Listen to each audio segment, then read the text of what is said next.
Selamat pagi, siang, sore, dan malam.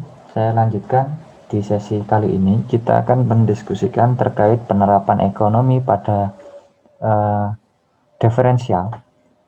Nanti kita terkait teori diferensial ini, kita akan menerapkan dalam konsep elastisitas. Di ekonomi pertanian, teman-teman sudah dapat mata kuliah ini. Nanti ada elastisitas permintaan, penawaran, elastisitas produksi juga ada. Kemudian kita juga akan membahas nilai marginal. Kalau terkait turunan, itu kaitannya dengan marginal. Dan yang terakhir nanti terkait konsep optimasi. Bisa optimasi maksimalisasi keuntungan, penerimaan, atau juga minimalisasi biaya. Sehingga kita memperoleh konsep yang optimasi itu untuk memperoleh benar-benar biaya yang paling optimumnya atau penerimaan yang paling optimumnya. Itu. Yang pertama, di konsep elastisitas. Kalau kita tulis rumusnya, dalam teorinya adalah rumusnya seperti ini. Elastisitas ini. Delta Y per delta Y per Y dibagi dengan delta X per X. Atau bisa kita tulis seperti ini. Delta Y kan juga sama dengan diferensial Y. Delta X sama dengan diferensial X. Ini kan posisinya sebagai yang di atas nih, sebagai pembilang. Delta Y atau diferensial Y dibagi diferensial X. Ini kan jadinya nanti dipisah. Kalau dipisahkan ini tinggal seper Y dibagi dengan seper X. Atau bisa kita tulis, kalau seperti itu kan dibalik juga bisa. Nah, jadinya X min Y. Bisa dibuat seperti ini. Ditulis diferensial Y dibagi diferensial X dikali dengan X min X per Y. Nah, langsung saja. Pada persamaan ini ada elastisitas permintaan. Elastisitas permintaan artinya adalah bisa dia juga elastisitas harga permintaan, yaitu suatu koefisien yang menjelaskan besarnya perubahan jumlah barang yang diminta akibat adanya perubahan harga. Jadi kita pengen melihat kalau namanya elastisitas permintaan itu kan seberapa elastis permintaan itu diakibatkan karena adanya perubahan harga. Jadi ketika perubahan harga besar atau kecilnya itu akan berdampak pada permintaan. Secara teorinya kalau permintaan ketika harganya naik, maka kuantitas yang diminta itu adalah semakin turun. Ketika harga yang diminta atau harga di pasaran itu semakin turun, semakin murah, maka kuantitas yang diminta itu semakin tinggi. Itu secara teorinya seperti itu. Jadi kalau elastisitas permintaan, kita itu ingin melihat ketika perubahan harga dari harga 2 ke harga misalkan dari harga 2 juta turun menjadi 500.000. Seberapa besar sih efek besaran kuantitas yang diminta, yang semulanya harga HP itu 2 juta menjadi 500.000. Seberapa besar permintaan perubahannya itu biasanya ya bisa kita tuliskan persentasenya. Ketika ada perubahan harga persentasenya berapa gitu akan berpengaruh pada persentase kuantitas yang diminta. Nah itu kalau permintaan berarti ya tadi kan elastisitas secara umum kan rumusnya ini diferensial Y per diferensial X dikali dengan X per Y. Kalau di elastisitas permintaannya kita sesuaikan dengan permintaan dengan simbol permintaan. D ini adalah diferensial, Q ini adalah kuantitas yang diminta, QD ini kuantitas demand, quantity of demand, QD dibagi dengan DP diferensial dari price harga. Nah, kemudian dikali dengan P net price dibagi dengan QD. QD adalah kuantitas demand-nya. Nah, itu. Nah, ketika nilai elastisitasnya nanti itu lebih dari 1, maka dia terbilang elastis. Kalau kurang dari 1, berarti dia tergolong inelastis. Kalau sama dengan 1, berarti elastisitas unitary. Ini di ekonomi pertanian sudah diajarkan ini juga. Nah, artinya kalau elastis itu ya semakin ada dampaknya, semakin besar harga yang diminta, semakin besar harganya, semakin mahal, maka permintaan kuantitas yang diminta akan semakin turun, ada dampaknya. Kalau inelastis, itu ya besaran harga perubahannya itu ada perubahan yang sangat besar, tapi dampaknya terhadap perubahan kuantitas yang diminta itu kecil. Gitu. Artinya ketika elastis itu semakin perubahan harga kecil itu sudah berdampak pada perubahan permintaan yang besar. Kalau inelastis itu perubahan harganya itu besar tapi dampaknya terhadap kuantitas yang diminta itu kecil. Itu namanya inelastis. Kalau unitary adalah sama dengan. Jadi ketika perubahannya 1%, harganya maka akan berdampak pada kuantitas yang diminta itu ya sebesar 1% juga. Itu maksudnya itu. Ada lagi nanti namanya elastisitas elastis sempurna. Ada inelastis sempurna. Kalau elastis sempurna berarti ya nggak ada perubahan harga pun sudah berdampak pada perubahan kuantitas yang diminta. Sangat besar. Gitu. Kalau inelastis, perubahan harga berapapun itu nggak berdampak pada perubahan yang diminta. Gitu. Secara grafiknya sudah disampaikan di ekonomi pertanian. Itu ya. Langsung saja kalau di sini saya sampaikan secara matematisnya. Ini contoh kasus ke-42, misalkan nih fungsi permintaan akan suatu barang ditunjukkan oleh persamaan QD. QD-nya adalah ini. Kuantitas yang diminta adalah persamaannya ini. Tentukan elastisitas permintaan pada tingkat harga Rp5 misalkan. Nah, kemudian kita tulis rumusnya adalah ini. Langkah selanjutnya ya adalah kita pengen mencari diferensial QD terhadap diferensial P. Maka ini adalah QD terhadap diferensial P, kita turunkan. Hasilnya turunannya adalah ini. Ini konstanta kita turunkan ya 0. Kemudian ini min 3 dikali 2 adalah min 6.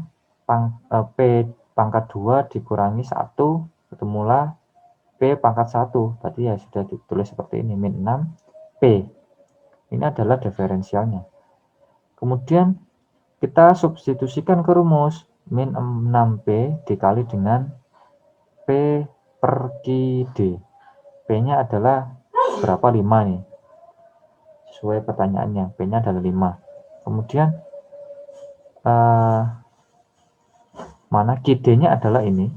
Kita substitusikan 25 min 3P pangkat 2. 25 min karena P-nya 5 sudah kita ketahui, kita substitusikan saja, kita masukkan 5 ke dalam P. Berarti 5 pangkat 2, 25 dikalikan 3, 27. Nah ini. 25 min 75 kita masukkan. Ini min 6 P nya 5 nih, kita substitusikan langsung. Ketemulah ini min 6 dikalikan 5 min 30, kemudian 5 per min 50, ketemulah hasilnya 3. Kalau 3 kita bisa lihat elastisitasnya lebih dari 1 ternyata, berarti ini kita simpulkan elastis. Sehingga kita simpulkan elastisitasnya adalah 3. Berarti pada kedudukan 5, ketika harga naik atau misalkan naik dulu, ketika harga naik sebesar 1%, maka jumlah barang yang diminta itu akan berkurang sebanyak 3%. Jadi harga yang turun itu 1% mampu menaikkan permintaan itu sebesar 3%. Nah, artinya kan perubahan harganya kecil mampu meningkatkan kuantitasnya besar, lebih besar dari perubahan harganya. Nah, satu, ini dia perubahan permintaannya kuantitasnya 3%. Artinya kita simpulkan ini adalah elastis. Kalau dia persentasenya dia kurang dari 1, hasilnya ini kurang dari 1, maka kita simpulkan inelastis seperti itu. Seperti contoh di ini, di kasus 43. Nah, sini adalah minus. Nah, berarti kita simpulkan inelastis. Kita lanjut ke elastisitas penawaran. Ini sama, hanya dengan elastisitas permintaan. Rumusnya juga demikian. Cuma dia menggunakan teori penawaran. Jadi yang dimasukkan di rumus adalah diferensial QS. Tadi kan QD, ini QS. Jadi kuantitas yang quantity of supply-nya, kuantitas yang ditawarkan dibagi dengan diferensial harga dikali dengan price dibagi dengan kuantitas yang ditawarkan. Langsung masuk ke contoh soal.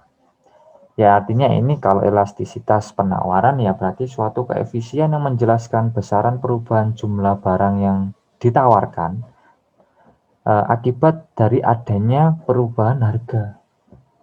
Kalau tadi kan harga terhadap permintaan, kalau ini perubahan harga terhadap kuantitas penawaran. Itu saja.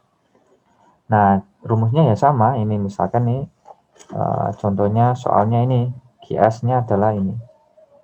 Min 200 plus 2P pangkat 2. P-nya 10. Berapa elastisitas penawaran ketika tingkat harganya 10 dan ketika tingkat harganya 15. Kita turunkan, kita hitung diferensial pertamanya. Turunan pertamanya adalah ini. 7 kali 2, 14P. 14P, ketemulah 14P. P-nya adalah ketika P10 dan ketika P15. Nah, ketika P10 kita masukkan QS-nya ini adalah P-nya ini 10. Min 200 plus 7 kali 10 pangkat 2 adalah 100. 100 kali 7, 700. Nah, ini 10 per min 200 plus 700 ketemulah 2,8. Ketika P harganya adalah 15, maka nilai elastisitas penawarannya adalah 2,3. Kesimpulannya sama seperti itu tadi. Jadi ketika kenaikan harga 1%, maka akan menaikkan kuantitas harga yang ditawarkan sebesar 2,8. Nah, itu. Ingat, yang permintaan dia slope-nya negatif, kalau yang penawaran nilai tandanya dia adalah positif. Artinya ketika permintaan harga naik, maka kuantitas yang diminta adalah turun. Ketika harga turun, maka kuantitas yang diminta adalah akan naik. Kebalikannya. Makanya tandanya minus. Kalau penawaran, dia tandanya positif. Ketika harganya naik, maka kuantitas yang ditawarkan akan naik. Ketika harganya turun, maka kuantitas yang ditawarkan akan turun.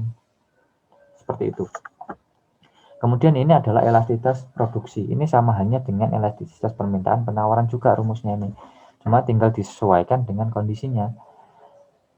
Karena produksi, maka yang dimasukkan di sini adalah differential price dibagi dengan differential inputnya. Maaf, ini adalah output. Differential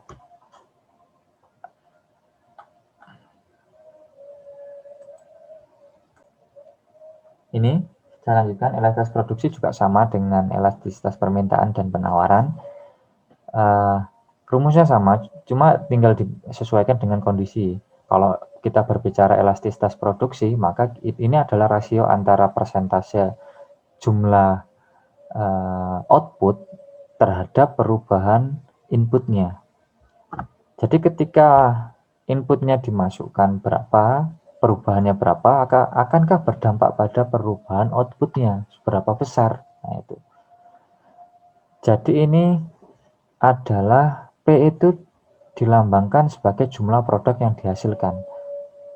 Atau bisa kita buat Y lah, Y saja, biar nggak bingung. Karena atasnya tadi adalah P adalah price.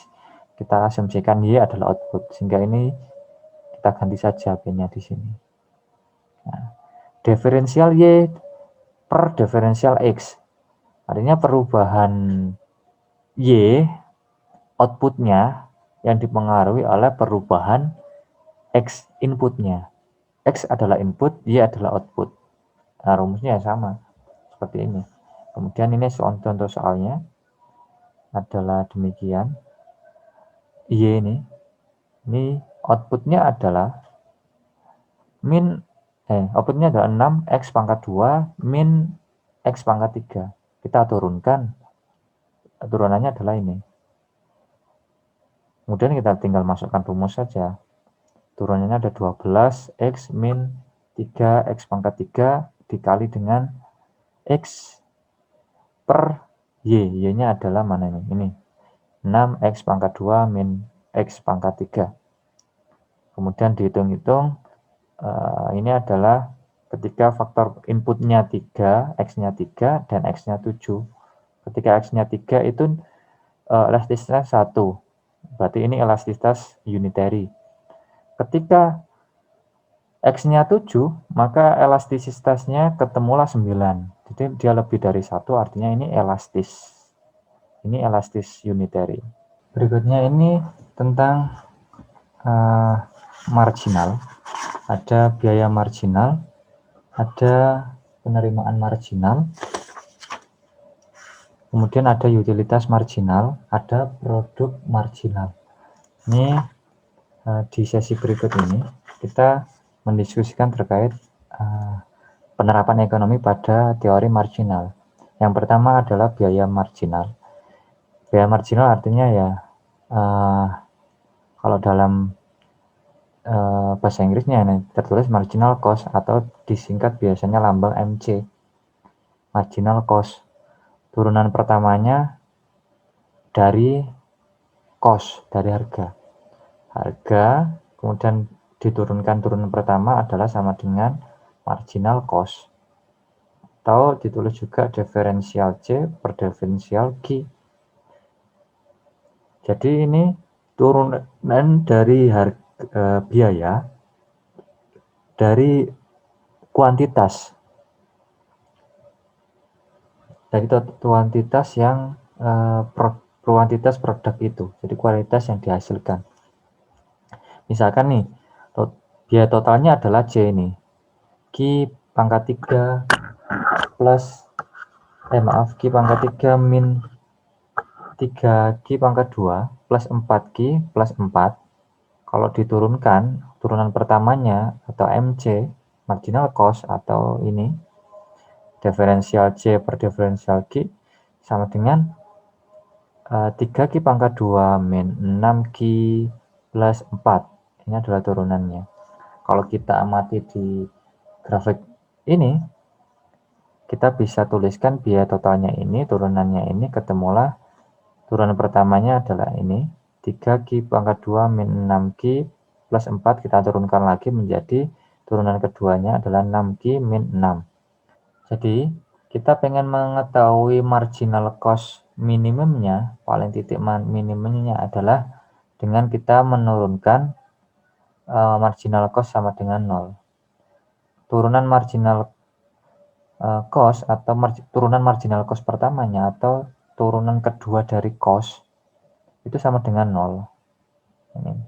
Jadi turunannya adalah 6Q min 6 sama dengan 0. 6Q min 6 sama dengan 0. Sehingga ketemulah kalau Q ini pindah ruas ke kanan jadi plus 6. 6 dibagi 6 sama dengan 1. Q-nya adalah 1. Nah, Q-nya adalah 1 di sini. Kemudian kita substitusikan ke MC-nya ini. MC ini kan yang vertikalnya ini cost dan marginal cost.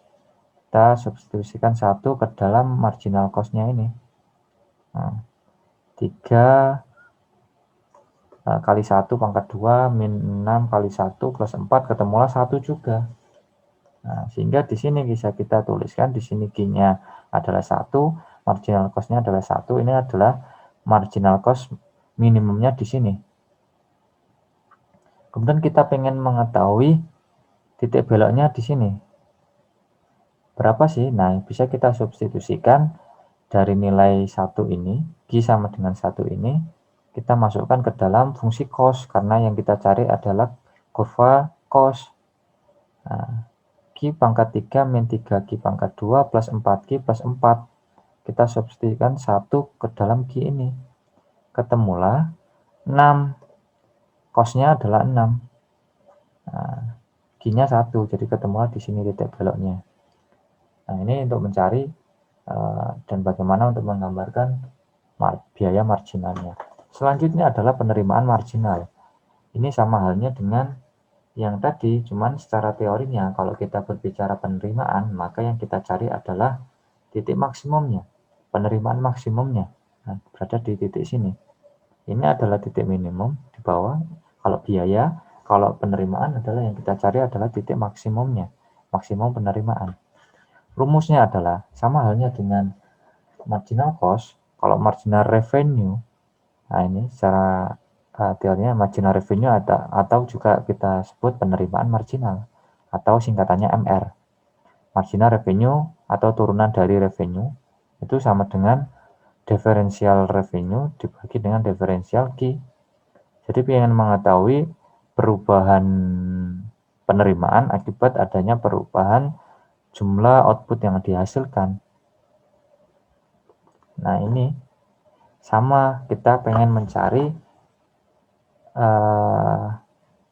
marginal revenue, penerimaan marginal revenue maksimumnya, maka turunan dari MR-nya bentar, revenue-nya adalah ini, P kali Q, ini di sesi sebelumnya, P kali Q, adalah ketemulah ini, 16Q min 2Q pangkat 2, karena P adalah 16, kita kalikan Q, berarti 16Q, 2Q kali Q, 2Q pangkat 2. Ini adalah revenue-nya. Kemudian kita cari marginal revenue-nya, kita turunkan. 16 min 4Q. Nah, ini adalah turunan pertama. Turunan pertamanya MR sama dengan 0. Itu berarti ini kita mencari, karena ini kita pengen mencari revenue, maksimumnya berapa, maka yang kita turunkan adalah MR sama dengan 0. MR sama dengan 0, maka MR-nya adalah ini, sama dengan 0, berarti 16, atau yang salah satunya nih, misal min 4Q pindah ruas ke kanan jadi plus 4Q. 16 dibagi 4, ya hasilnya 4, berarti Q sama dengan 4. Nah, ini. Kemudian 4 kita substitusikan ke fungsi price dan fungsi R. Ketemulah harganya adalah 8. Pendapatan maksimumnya adalah 32. Nah, 32, kuantitasnya adalah 4. Terjual 4, penerimaan yang diperoleh ada 32. Price-nya pada tingkat 8. Nah, ini 8 ini. Ini adalah fungsi price-nya, ini adalah fungsi marginal revenue-nya. Nah, 16 4Q. Ini. Berikutnya adalah utilitas marginal. Kalau utilitas kan kepuasan, ini sudah saya bahas di sesi sebelumnya. Cuma kita fokus pada marginalnya. Kalau kita berbicara terkait marginal utility atau kepuasan marginal, utilitas marginal atau disingkat dengan MU, marginal utility, adalah kepuasan tambahan yang diperoleh konsumen berkenaan dengan penambahan barang yang dikonsumsi. Nah, jadi perubahan kepuasan akibat dari perubahan barang yang dikonsumsi, marginal revenue atau turunan atau uaksen atau turunan dari utilitas. Nah ini, utilitas adalah sama dengan fungsi dari Q. Itu nilai, ini contohnya ini 90 Q min 5 Q pangkat 2. Turunannya adalah kita turunkan saja nih. 90 min 10 Q. U maksimalnya adalah berada pada MU sama dengan 0. Marginal utilitas sama dengan 0. Marginal utilitas sama dengan 0 artinya 90 min 10 Q ini sama dengan 0, sehingga min 10 Q pindah ruas ke kanan jadi plus 10 Q 90 sama dengan 10 Q, maka Q-nya adalah 90 dibagi dengan 10 hasilnya 9. Q-nya adalah 9. Nah, pengen mengetahui utilitas maksimalnya, maka kita tinggal substitusikan nilai Q ini ke dalam utilitasnya ini. 90 Q kali Q, Q-nya ada 9, 90 kali 9 min 5 kali 9 pangkat 2, ketemulah 810 min 405. Hasilnya U maksimumnya adalah 405. Sehingga dalam grafik kita bisa menggambarkannya. Yang sumbu vertikal adalah utilitas sama marginal utilitas. Yang sumbu horizontalnya adalah kuantitas yang dikonsumsi. Kuantitas yang dikonsumsinya maksimumnya adalah 9 ini, dan kepuasan konsumennya adalah 405. Sehingga titik-titik ketemulah di sini. Ini adalah kepuasan maksimumnya konsumen itu berada di sini. MU-nya, marginal utility-nya, kita bisa gambarkan seperti ini. Ini ya, intercept-nya 90, ke bawah ini dia berada pada titik ini. Selanjutnya, terkait produk marginal. Produk marginal ini yaitu disingkat dengan MP atau marginal product. Jadi perubahan atau produk tambahan yang dihasilkan satu unit tambahan, faktor produksi yang digunakan. Jadi perubahan P-nya ini adalah produk, atau ya kita singkat Y nggak apa-apa nih, daripada bingung tadi kan price. Y sama dengan fungsi dari X. Y-nya adalah output, X-nya adalah input. Jadi perubahan Y yang diakibatkan adanya perubahan input, adanya perubahan output yang dihasilkan, kuantitas produksinya berapa, dihasilkan karena penambahan input berapa, gitu ya. Nah, ini adalah kasus pada fungsi marginalnya. Produk marginalnya. Ini adalah P-nya, adalah fungsi produksinya. Ini istilahnya dalam dunia ekonomi ada namanya diminishing of marginal return. Jadi penambahan awal mula yang bertambah kemudian akan menurun. Ini produk. Kemudian di sini adalah marginal produknya, penambahannya.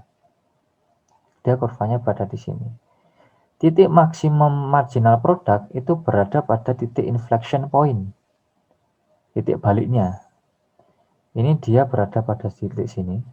Di awal mulanya akan naik, kemudian dia akan berbelok kurvanya seperti ini.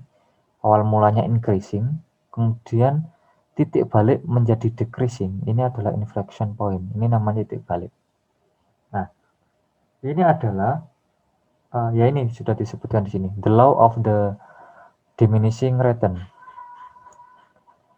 Ini contohnya adalah produk totalnya ini P sama dengan 9x pangkat 2 min x pangkat 3. Di sini adalah fungsi kubik, karena dari gambar the law of the diminishing return ini adalah non-linear pada kubik, fungsi kubik. Nah, ini. Kemudian produk marginalnya dia pada fungsi kuadrat. Kita turunkan fungsi kubiknya ini 9x pangkat 2 min x pangkat 3, kita turunkan 9 kali 2, 18, X pangkat 2 dikurangi 1, X. 18X min 3X pangkat 2. Ini turunannya atau marginal produknya. Marginal produk diperoleh dari turunan produknya. Nah, ini fungsi produknya. Ini. Kemudian pengen mengetahui produk maksimumnya adalah P aksen atau marginal produk sama dengan 0. Sehingga 18X min 3X pangkat 2 ini sama dengan 0.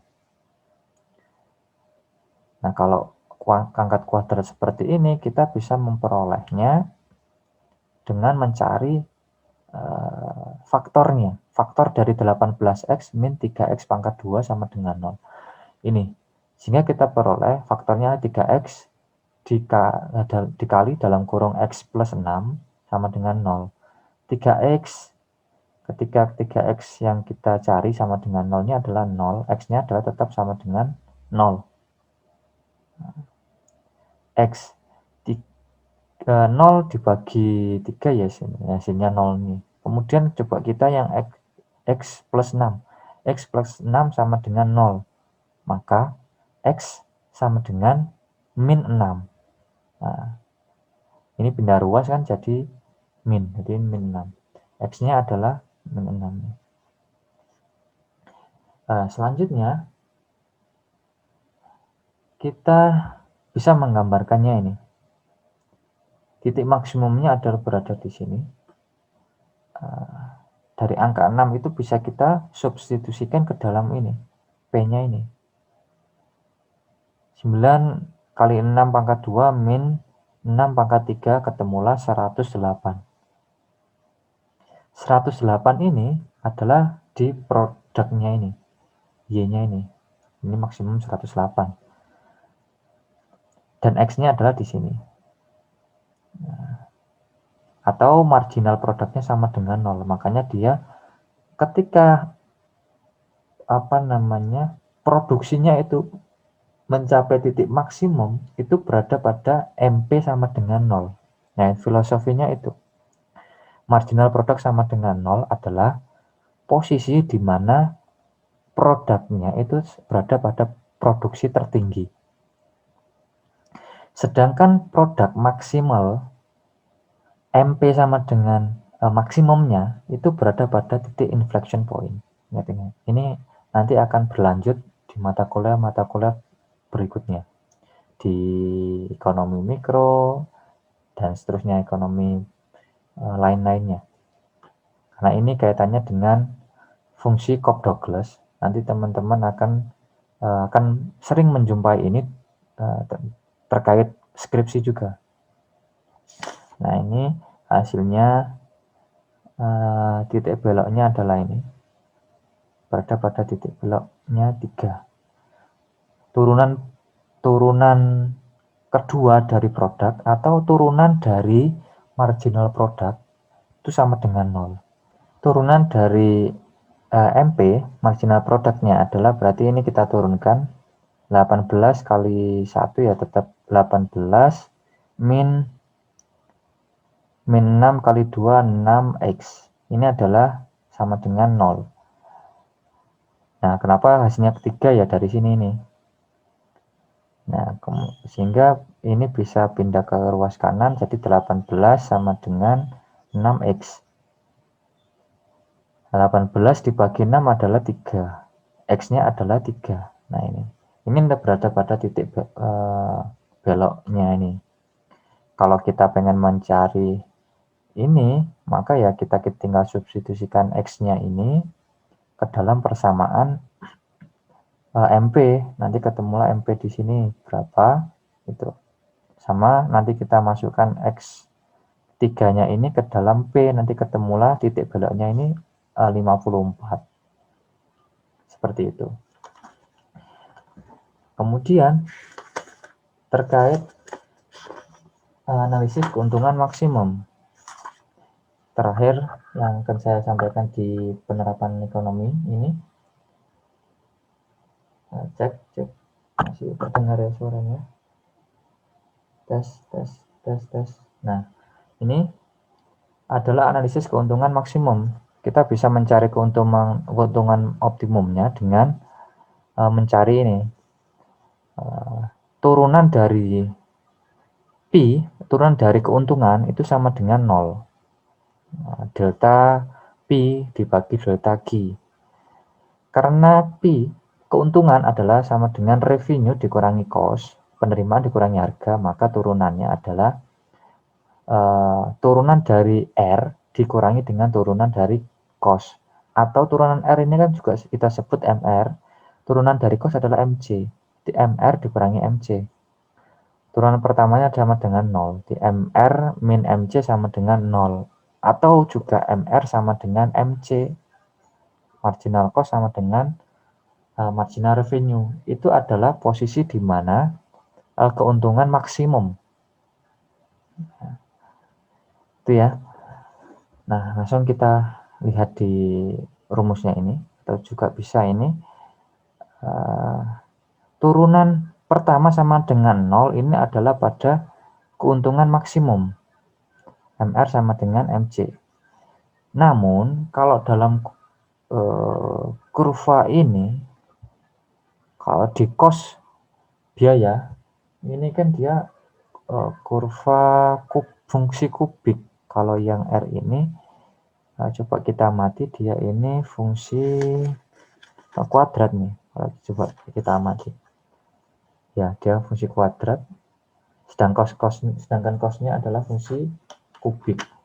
Nah, sehingga bisa kita mencari rumusnya, apakah dia berada pada keuntungan maksimum atau berada pada keuntungan minimumnya itu berada pada titik mana. Nah, sehingga turunan kedua dari keuntungan, kalau kurang dari 0 berarti dia keuntungan maksimum. Kalau turunan keduanya itu lebih dari 0 berarti keuntungannya itu keuntungan minimum. Atau berada pada kerugian maksimum.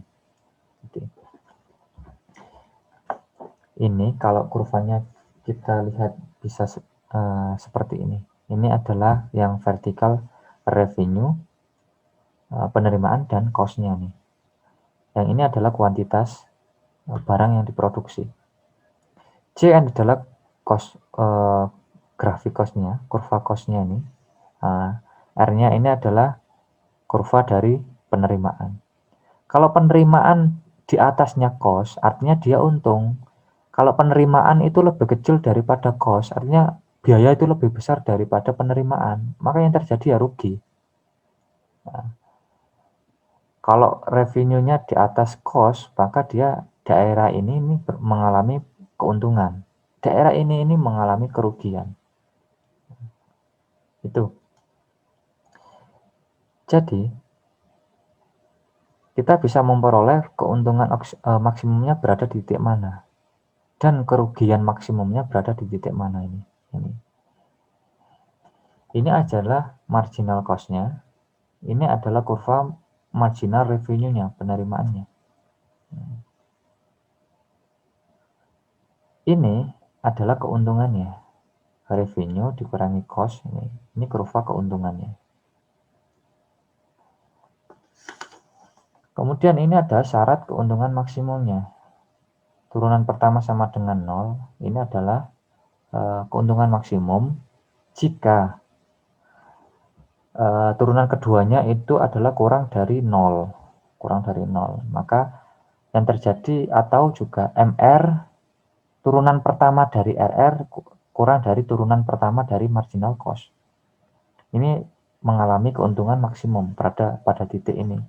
Langsung saja masuk ke contoh soal. Andaikan nih R-nya penerimaannya adalah min 2 Q pangkat 2 plus 1000 Q. Cost-nya adalah Q pangkat 3 min 56 Q pangkat 2 plus 1315 Q pangkat plus 2000. Maka keuntungannya ya kita tinggal substitusikan R dan C-nya. R kurangin C, ketemulah ini min Q plus 57 Q pangkat 2 min 315 Q min 2000. Agar keuntungannya maksimum, maka keuntungan aksen sama dengan 0. Turunan dari keuntungan sama dengan 0. Nah, turunan pertamanya ini adalah mana ini? Keuntungannya adalah ini, kita turunkan. Oh, dalam buku ini keliru nih. Harusnya turunan dari ini kan hasilnya nggak ini. Ini kita turunkan kan min 1 plus 57 kali 2 berapa ini? Hasilnya itu kemudian Q min 315. Nah, ini benar ya ini ya. Ini benar. Tinggal ini yang keliru nih. Oh, atau ini yang salah nih. Ya nanti coba diperiksa. Yang penting tahu alurnya ini. Atau ini yang keliru ini, jangan-jangan 3 ini. Kurang pangkatnya. Ini 3. Nah, iya. 3 nih. Sehingga 3 kali min 1 hasilnya 3. Q pangkat 2. Benar, ini plus 114 Q min 315. Nah, ini ketemulah 0 nih. Ini turunan pertama sama dengan 0 ini. Maka hasilnya adalah faktor dari ini kita eliminasi angka 3-nya ini, sehingga ini kita hilangkan min 3-nya ini. Kemudian ini 114 bagi 3, 315 bagi 3, ini kita perkecil nilainya ini. Kemudian kita faktorkan dari ini, ketemulah Q1-nya sama dengan 3, dan Q2-nya adalah 35. Ini. Sehingga coba kita amati turunan pertamanya, turunan keduanya dari keuntungan adalah ini kita turunkan lagi. Min 6Q plus 14, 114. Hasilnya ini. Coba kita masukkan 3 ke dalam persamaan ini. Ketemulah ini. Coba kita masukkan Q2, 35 ini ke dalam persamaan ini. Hasilnya min 96. Nah, 96 lebih besar dari 0. Ini ketika Q-nya 3. Ketika Q-nya 35, maka min 96 artinya kurang dari 0. Karena turunan keuntungan keduanya, turunan kedua dari keuntungan adalah kurang dari 0 untuk yang 35 ini, maka tingkat produksi menghasilkan keuntungan maksimum pada tingkat 35 unit ini. Nah, sehingga dari simpulan faktorial ini diperolehlah 35 ini adalah mengalami keuntungan maksimum ketika memproduksi 35 unit. Nah, karena besarnya tadi turunan kedua itu dia kurang dari 0. Nah, sehingga kalau sudah diketahui 35 unitnya ini mengalami keuntungan maksimum, maka tinggal kita substitusikan ini ke dalam persamaan keuntungan ini. 35 kita masukkan Q-nya ini. Nah, ketemulah 13.925. Ini adalah keuntungan. Ini adalah keuntungan maksimum yang diperoleh perusahaan. Demikian untuk pertemuan kali ini saya akhiri. Terima kasih. Wassalamualaikum warahmatullahi wabarakatuh.